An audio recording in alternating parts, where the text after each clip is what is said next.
Magandang araw, Sir Bob. Itagoy na lang ako sa pangalang Jovet. Ang kwentong ibabahagi ko ay patungkol sa karanasan ko noong bata pa lang. Isa pala ako sa mga mas sugid yung tagapakinig at lagi kong inaabangan yung mga uploads nyo sa channel. Naalala ko, mga December 1 pa lang, inuumpisahan na naming magbabarkada ang pangangaroling sa mga bahay-bahay.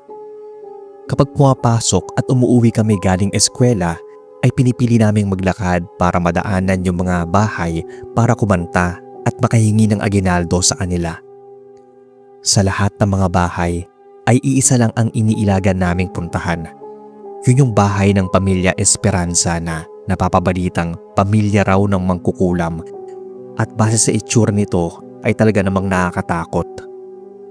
Makalumang disenyo na kasi ang pagkaagawa nito at may balete pang mga puno sa may bakuran. Imbis sa Christmas lights ang mga ilaw, ay itim na mga kandila ang nakasinding nakalagay at nakasabit kaya nagmimistulang mga lampara. Gaya nga ng sabi ko, makaluma. Subukan kaya natin kumanta dito. Malay nyo malaki magbigay yung mga naatira dyan. Wika ko sa mga kasama ko, pero mariin silang tumutol.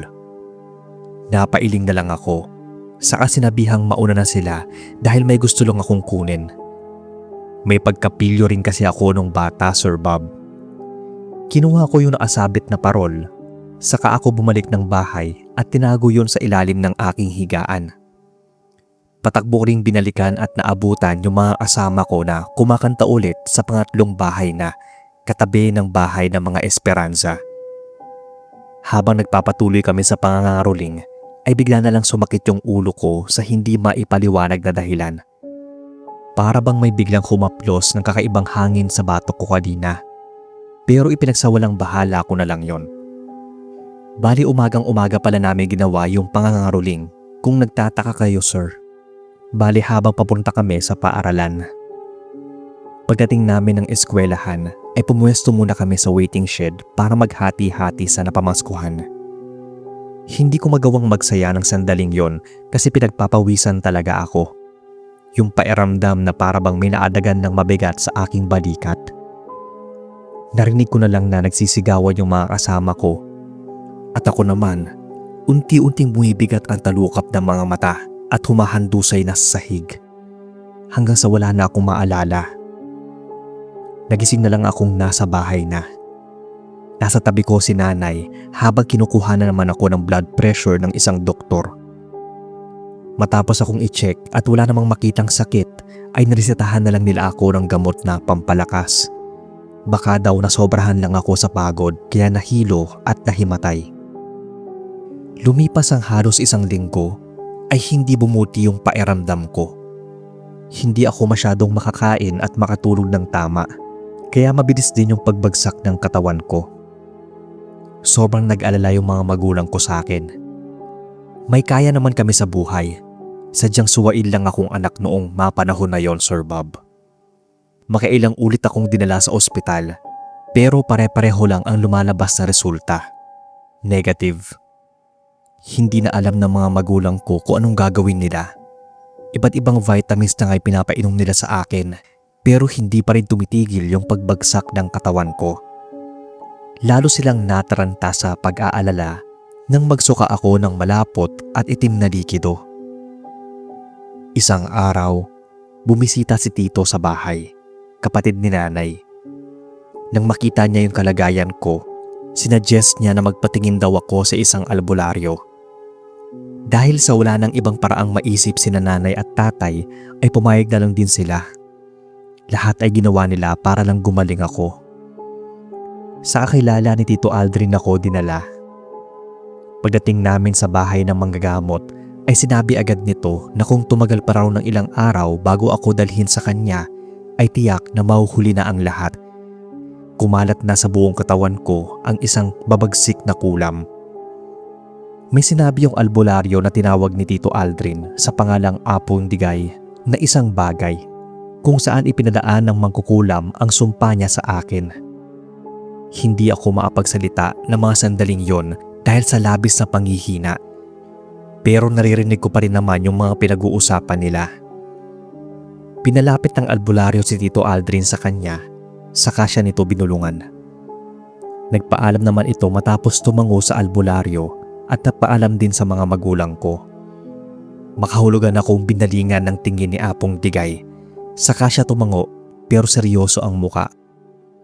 Madalas na yung kapilyuhan natin yung dahilan kung bakit tayo nagagawang parusahan. Kaya sana ay wag mo na ulit gagawin yun, Jovet. Saad sa akin ang albularyo.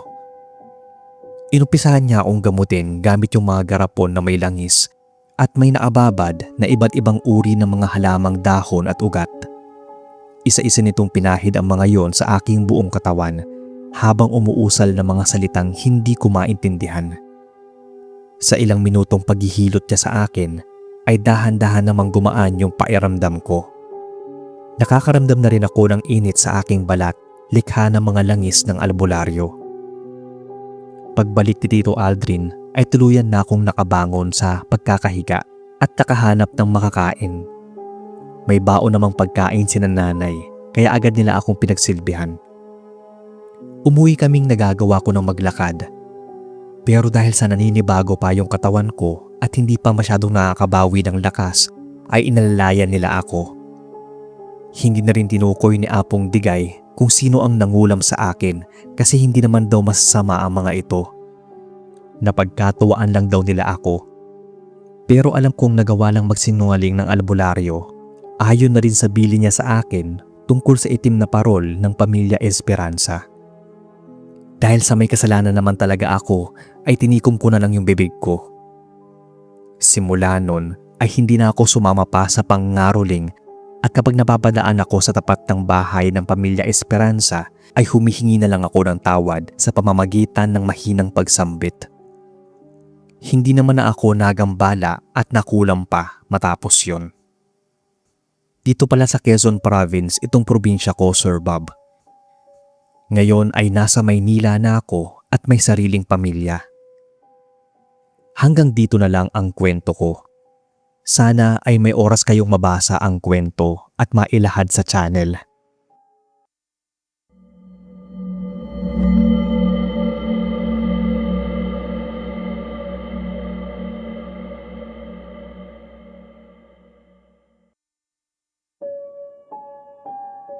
Magandang araw o gabi po sa inyo, Sir Bob, at sa lahat. Ako si Reggie, tubong lalawigan ng Amulong, lugar ng mga Itawis. Lagi akong nakikinig sa inyong mga kwento, lalo kapag break time ko.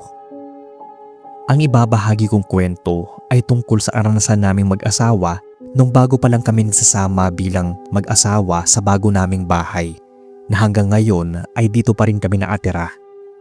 Mga ilang taon nang nakakaraan to. Wala pa kaming anak nung mga panahon na yon at paunti-unti kami nagpupundar ng mga gamit sa bahay.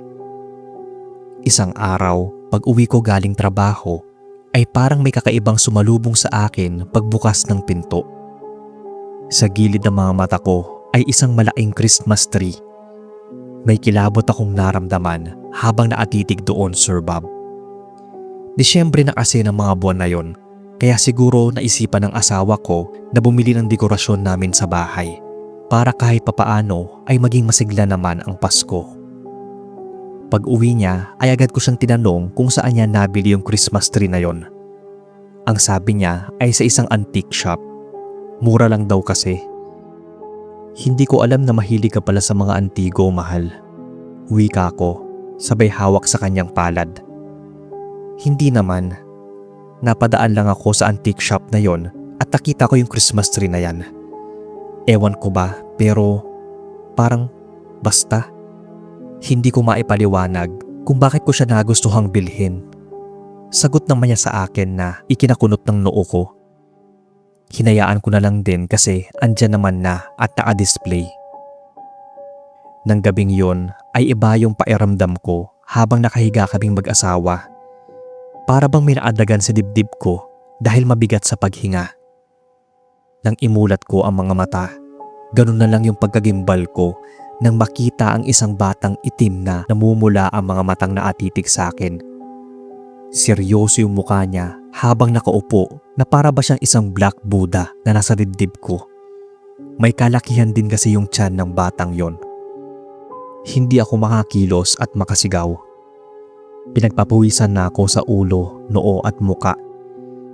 Hindi ko maialis yung mga mata ko sa mga titig niya. Pinilit kong magdasal sa aking isipan. Makaraan ng ilang segundo ay naramdaman kong may nakahawak na sa braso ko habang niyuyugyug ako. Sa muling pagkakataon ay nagmulat ulit ako ng mga mata. Dito ko nakita yung asawa ko na ginigising ako habang yung itsura niya ay may labis na pag-aalala. "Binabangungot ka. Ayos ka lang ba?" Bungad niyang tanong sa akin. Hindi ako nakasagot. Nanuyo yung lalamunan ko kaya tanging pagtango lang yung nagawa kong tugon. Kumuha naman siya ng tubig sa kusina saka ako pinainom. Pagbalik ng diwa ko, ikinuwento ko sa kanya yung tungkol sa batang itim na napanaginipan ko. Parang ang hindi panaginip, parang totoong nangyari. Bumalik kami sa pagkakatulog pagkatapos magdasal. Sa gabi naman ng Diyos, naging matiwasay kaming sinapitan ng panibagong umaga. Ang akala ko noon ay una at huling mararanasan ko na yung ganong katatakutan. Pero mali pala ako. Kasi yung sumunod na karanasan ko ay mas naapaninindig balahibo pa pala. Nagising ako ng 10 oras ng gabi dahil sa pagkauhaw. Wala pa yung asawa ko noong mga oras na yon dahil nag-overtime siya. May pinapatapos yung kanyang boss. Dumiretso ako sa may ref na may dalang baso. Nagsalok mula sa pitchel ng tubig. At patapos kong uminom, babalik na sana ako sa kwarto. Nang mapansin kong may isang babaeng naatalikod na inaayos ang Christmas tree. Dahil sa dalawa lang naman kami ng asawa kong si Irma ang naatira sa bahay, ay pinagpalagay kong siya yon. "Gabi na, mahal. Bukas mo na ayusin yan," sabi ko pa habang papungay-pungay ng mga mata na pumasok ng kwarto. Pero pagkaupo ko sa kama ay biglang may tumawag sa phone ko. Nang makita ko kung sino ang nasa linya ay nagimbal ako ng si Irma yon. Sinagot ko yung tawag niya sa messenger at inopen ang camera. Nag-video call kami. Pagbukas niya ay kitang-kita ko ang panlalaki na mga mata niya saka napasigaw. Nabitawan din niya yung phone niya. Mabuti na nga lang at pati hayang bumagsak ito sa sahig kaya yung camera nito ay nakatutok sa aking asawa. Ang sabi, meron daw babae sa likod ko. Kinikilabutan siya dahil nanlilisik daw ang mga mata nun. Agad kong tiningnan yung kinatatakutan ng asawa ko pero wala naman ako nakitang babae sa likod ko. Mas nalagdagan yung kaba ko nang maalala yung babaeng nakita ko nag-aayos ng Christmas tree namin na inakala kong si Irma. Hindi ko alam ang gagawin ko noong mga oras na yon dahil para akong naistatwa kakaisip sa mga nangyari. Kasabay pa ng napaaraming katanungan sa isipan. Pagtingin ulit ni Irma sa phone niya, nawala na yung takot sa kanya. Dinampot pa nga niya yung cellphone niya sa sinabing lumabas ako ng bahay at sa isang kainan na lang kami magkita. Kaagad naman akong sumunod dahil nagising na rin yung diwa ko sa nakita at reaksyon niya. Pagkabihis ay lumabas na ako ng bahay. Nang pagsakay ko ng kotse, narinig ko na parang may nagdadabog sa loob ng bahay. Hindi ko na lang yun pinansin at nagtuloy na sa pagmamaneho. Sa isang restaurant kung saan madalas kaming kumain ni Irma, nagkita. Niyakap pa nga niya ako sa sobrang pag-aalala habang sinasabing salamat sa Diyos at nasa maayos lang akong kalagayan. Sa isang hotel na lang kami nagpalipas ng magdamag. Kinabukasan ay nagdesisyon kaming pumunta ng simbahan para makausap yung paring Katoliko. Mabilis naman niya kaming pinaunlakan at pinaupo kami ni Irma para makausap. Itinalaysay namin ang mga kababalaghang naranasan namin mula sa pagkakabangungot ko hanggang sa makita ng asawa ko yung babaeng nanlilisik ang mga mata sa video call. Sinabi ko rin yung naramdaman ko sa antigong Christmas tree na nasa bahay namin. At pagmula nang maiuwi ni Irma ang bagay na yon, doon na nagsimula ang mga kahindik-hindik na aganapan sa aming buhay. Sinang-ayunan naman ito ni Irma. At sa huli ay nagpa siya yung pari na dalhin namin siya sa bahay. Nadatna naming wasak ang lahat ng aming kagamitan na nagkalat sa sahig na para bang dinaanan ng bagyo. Nang magsimulang magdasal at magwisik ng holy water ang pari, ay nagsimula na ring mag-iba ang temperatura sa bahay. Napayaan pa aming mag-asawa habang pinapanood yung patuloy na pagsaboy ng pari ng holy water sa malaking Christmas tree. Hanggang sa kumalma ang lahat. Bumalik yung dating temperatura at nawala ng tuluyan yung mabigat na presensya. Napangiti ang pari pagbaling niya sa amin. Sa kanya sinabi na maayos na ang lahat. Napaalis na raw ang masamang espiritu at para maasiguro ay ilabas na yung nasabing bagay na pinamugaran ng masamang espiritu para hindi na magamit ng iba. Habang sinusunog namin yung Christmas tree, ay may bigla na lang dumating na mga kabataan. May hawak silang mga instrumento na ginagamit sa pang-naroling. Alam mo yung tinutugtog nila yung mga instrumento nila at ibinubuka ang mga bibig na parang kumakanta. Pero walang tunog at boses na lumalabas. Parang tahimik silang naroling sa amin. Hanggang sa bigla-bigla ay napatakbo sila palayo. Hanggang sa hindi na namin sila nakita. Kinabukasan ay pumunta kami sa antique shop kung saan binili ni Mrs. yung Christmas tree. Nagtanong kami sa may-ari kung ano ang kwentong naapaloob dun sa binili. Ayon sa kwento, pagmamay-ari daw noon ng isang matandang babae ang malaking Christmas tree. Nakalagay daw ito sa harap ng bahay ng matanda tuwing sumasapit ang buwan ng Kapaskuhan. Isang gabi daw ay may nangangaroling sa kanya ng mga kabataang may hindi magandang pag-uugali. Nag-abot naman daw yung matanda ng kaunting aginaldo pero mukhang nakulangan daw ang mga kabataang yon. Pinagpasensyahan naman daw niya ang mga ito nung una pero habang tumatagal ay mas lumalala ang ginagawa nila rito. May mga puntong sinisira ng mga bata ang bakod niya. Pinagdidiskitahan ang nasabing bagay at ang pinakamasahol ay nagawa nilang batuhin ang matanda sanhi ng pagkakaroon nito ng mga pasa sa iba't ibang bahagi ng katawan. Dahil napuno na raw yung matanda, ay gumawa ito ng ritual. Meron daw itong kaalaman sa karunungang itim na ayaw niyang gamitin sana. Pero dahil sa nangyaring pambabastos sa kanya ay hindi na nito napigilan ang emosyon. Pagkatapos ng ritual na isinagawa ng matanda, ay natagpuan daw itong patay sa harap ng Christmas tree pagputok ng araw. Pero ang mas ikinatakot daw ng mga taga roon ay ang isa-isang pagkawala ng mga batang sumalbahe sa matanda nung nabubuhay ito. Sinasabing ang ginawang ritual ng matandang babae ay isang sumpa at bilang kabayaran ay nakipagkasundo raw ito sa demonyo kapalit ng kanyang kaluluwa. Napansin din ng mga kapitbahay ng matandang yumao na kada isang batang mawawala ay ang siya namang paglago ng nasabing Christmas tree. Kaya ito lumaki ng husto. Natigil lang daw yung pag-usbong na matigil na yung pagkawala ng mga batang yun. Sa mga nalaman kong yun, may parte sa akin kung kapani-paniwala ba talaga yung kwento ng may-ari ng antique shop o baka gawa-gawa lang niya. Pero hindi ko maiwasang kilabutan. Dagdag pa niya na baka sa basbas ng pari ay nakalaya na ng tuluyan yung kaluluwa ng mga bata. Naikwento ko rin sa kanya yung mga kababalaghang naranasan namin ng asawa ko, Sir Bob.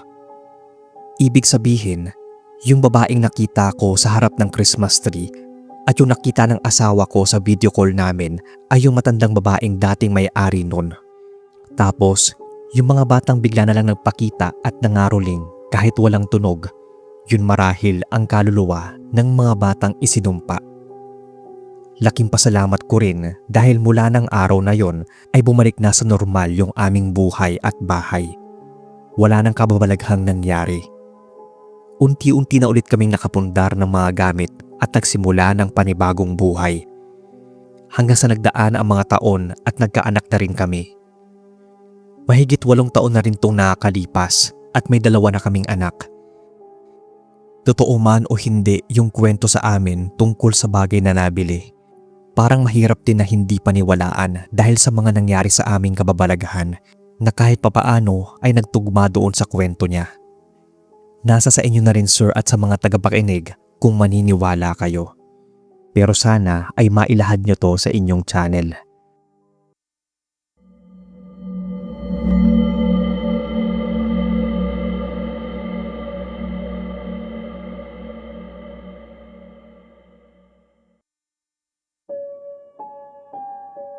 Mapagpalang araw sa inyo, Sir Bob. Nais ko lang po sanang ibahagi ang kwento patungkol sa kababalaghang nangyari sa pinsan ko nung bumisita ako sa probinsya nila sa Samar. Laking syudad ako kaya mahirap akong mapaniwala sa mga sabi-sabi at pamahiin ng mga matatanda sa probinsya noon, lalo sa mga tinatawag na aswang, mambabarang, magkukulam at iba pang mga klaseng nilalang na para sa akin ay hindi naman talaga nag-e-exist sa mundong ito. Pero yung paniniwala kong yon, sir, ay biglang nagbago dahil sa isang kaganapan na hindi ko lubos maisip na masasaksihan ko. Sinama ako ni Tito Rudy sa kanilang probinsya sa Samar para maapagbakasyon. Nag-aaral pa lang ako noong mga panahon na yon, pero sem break naman namin. Pumayag sina mama at papa. Tudal, hindi naman ibang tao sa amin yung sasamahan ko. Dumating kami doon Martes ng umaga. Pagbaba namin ng habal-habal ay kaagad akong niyaya ni Tito na pumasok ng bahay. Hindi kasi nakakapasok sa kanila yung malalaking sasakyan at tanging habal-habal lang ang pwede. May pagkamakipot kasi yung daan papasok roon at mabato pa noong mga panahon na yon. Hindi pa man ako nakakahakbang nang makita ko ang isang batang babae na naatitik sa akin ng seryoso. Hindi siya nakangiti. Ipinagkibit balikat ko na lang yon at inisip na baka naninibago lang siya sa akin kasi nga ngayon lang niya ako nakita. Hindi ko alam na 3 araw mula nang dumating kami ay birthday pala ng pinsan ko. Na yun yung batang nakita ko kanina. Ipinakilala kasi siya ni Tito Rudy sa akin na bunsong anak niya. Sa totoo lang ay first time ko kasing makita at makilala yung ibang mga kamag-anak ko sa side na yon. Ang weird nga kasi hindi niya inabot yung kamay ko nang subukan ko itong ilahad sa kanya. Ganon daw talaga yung ugali niya, sabi ni Tito Rudy. May mga pagkakataong hindi raw maintindihan. Madalas itong hawak ang stuffed toy na kahawig ng isang lumang palabas na cartoons noon na Teletubbies. Sa mga hindi nakakaalam, yun yung may 2 antena sa ulo, kulay dilaw at malaki ang mata. Pangalanan nating Erica yung pinsan kong yun. Hindi ko alam, Sir Bob, pero kapag napapatitig ako kay Erica at sa laruan niya ay sumasakit ang ulo ko. May kawirduhan akong nararamdaman mula sa laruang yon na hindi ko maipaliwanag. Sumapit yung birthday ni Erica. Eksaktong bisperas din ng Pasko kaya bongga ang handaan. May paletsyon pa nga pero baboy ramo iyon. Natikman ko at mas malayong masarap ito kesa sa natural na baboy na nililitsyon. Sa kabila ng kasiyahan ay hindi nagbabago ang aura ng mukha ni Erica. Ganon pa rin siya kung tumitig sa akin kapag nagtatama ang aming mga mata. Hindi ko tuloy maiwasan ang kilabutan. Nagpatuloy ang paglipas ng mga oras hanggang sa nabulabog ang lahat. May nangyayari kasi kay Erica. Para itong kinukumbulsyon habang karga ni Tito Rudy. Dinala ito sa kwarto niya saka tinutukan ng electric fan. Bukod pa roon ay may mga nagpapaypay rin sa pinsan ko. Walang ano-ano'y biglang napadilat si Erica saka ito mabilis na tumitig sa akin sabay sabing, "Ikaw ang alay para mabuhay ulit ang aming pinuno. Matagal na kitang hinihintay. Matagal na panahon na namin itong hinihintay." Hindi yan yung eksakto talagang mga salita pero parang ganyan. Iba na rin yung tono ng boses niya. Nakakatakot.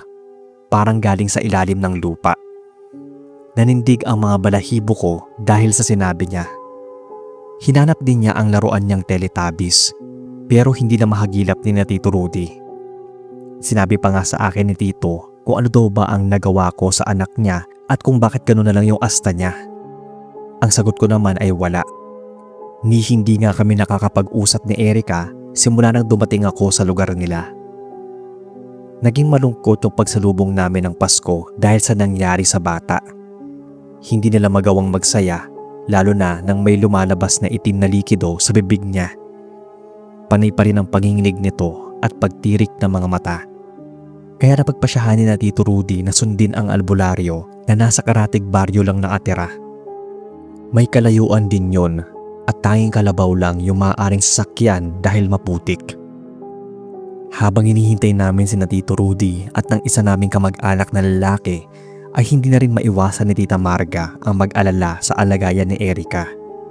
Si Tita Marga pala yung asawa ni Tito Rudy ko. Ang nagpadindig sa amin ng balahibo ay ang pagkakaroon ng mga ingay sa itaas ng bubong. Parang may mabibigat na yabag yon ng mga hindi makilalang nilalang. Saka lang namin nakilala ang mga ito nang magsigawan na yung mga kapitbahay. May mga aswang daw ang nasa bubong ng tahanan ni na Tito. Nagsumiksik sa isang sulok ang mga kababaihan, samantalang yung mga lalaki naman ay binantayan yung bawat bintana. Yung iba ay may dalang mga itak kasi sila ang nagkatay ng mga handang karne kanina. At ang iba ay may mga kutsilyo na ginamit nila sa paghiwa sa pansahog ng mga nilulutong pagkain. Makaraan ng ilang sandali ay parang nabulabog yung mga aswang nang makarinig sila ng sigaw ng isang matanda. Base sa mukha ng mga kasama ko sa loob ng bahay ay kilala na nila ang matandang yon. Kasunod nun ay mga malakas na pagkatok sa pinto at boses na nagsasalita ay mula kay Tito Rudy. Kaagad yun pinagbuksan ng isa sa mga pinsan ko na malapit sa pinto. "Marga, nandito na si Kaislaw. Kamusta si Erica?" Wika ni Tito na hindi magkanda ugaga sa pag-aalala sa anak. Hinaplos naman ng matandang albularyo ang noo ni Erica. Napangiti itong umiiling. Sa kanya sinabi na mabuti na lang at nabaaga sila ng pagdating dahil kung hindi ay baka nakuha na ng aswang ang kanilang pakay. Pagkasabi noon ng albularyo ay napatingin siya sa akin. Hindi ko maintindihan pero pati mga kamag-anak namin ay napatingin sa akin. Ano bang ibig sabihin nito? Tanong ko na nag-umpisa na namang panindigan ng mga balahibo sa katawan. Sinabi sa akin ni Kaislaw na malaki ang papel ko sa nangyayari kay Erica. Wala naman daw silang balak na saktan yung pinsan ko. Kinasangkapan lang daw siya ng mga aswang para makuha daw ako. Naniniwala kasi silang isang birhen na dayo ang makapagpapabuhay sa sinasamba nilang Diyos para bigyan sila ng walang hanggang buhay. Sa pamamagitan daw ng laruan o stuffed toy ay nagawa nilang manipulahin si Erica. Ibinigay daw noon ng isa sa mga aswang ang laruang yon nung sumama ang bata sa pangangaroling. Doon lang din nalaman ni Tito Rudy, Tita Marga at iba pa ang katotohanan. Tinanong naman ni Tita Marga kung malulunasan pa ba nito si Erica. Tumango si Kaislaw. Saka sinabi na kailangan lang daw ng ilang pirasong hibla ng buhok ko, yung suot kong damit ng mga oras na yon at kaunting patak ng dugo. Sa pamamaraang yun ay maalis ang kontrol ng isang aswang sa atawan ni Erica. Kahit nga ako ay hindi naniniwala. Talaga bang pwedeng mangyari ang mga yon? Gaya ng sabi ko, taong syudad ako, kaya mahirap isipin sa akin yung mga paniniwala nila. Pero kahit na ganoon ay gusto kong makatulong. Sumunod na lang ako at binigay yung nais nilang kunin sa akin. Sa kabila kasi ng lahat ng nangyari ay kailangan ko ng paniwalaan yung sarili ko na maaaring totoo ang lahat ng yon. Nag-utos si Kaislaw na ibakulo sa langis ang mga nakuhang bagay sa akin. Sumunod naman agad si Tito Rudy. At pagbalik niya ay dala na niya yung mainit na langis. Laki ng pagtataka namin nang ilublob ni Kaislaw ang kamay niya roon nang hindi man lang napapaso. May hawak siyang panyo at pagpiga niya rito ay pinahiran niya ang buong katawan ni Erica. Nakapagtatakang unti-unting bumabalik ang normal na kutis ng pinsan ko mula sa pagiging maitim lang kani-kanina.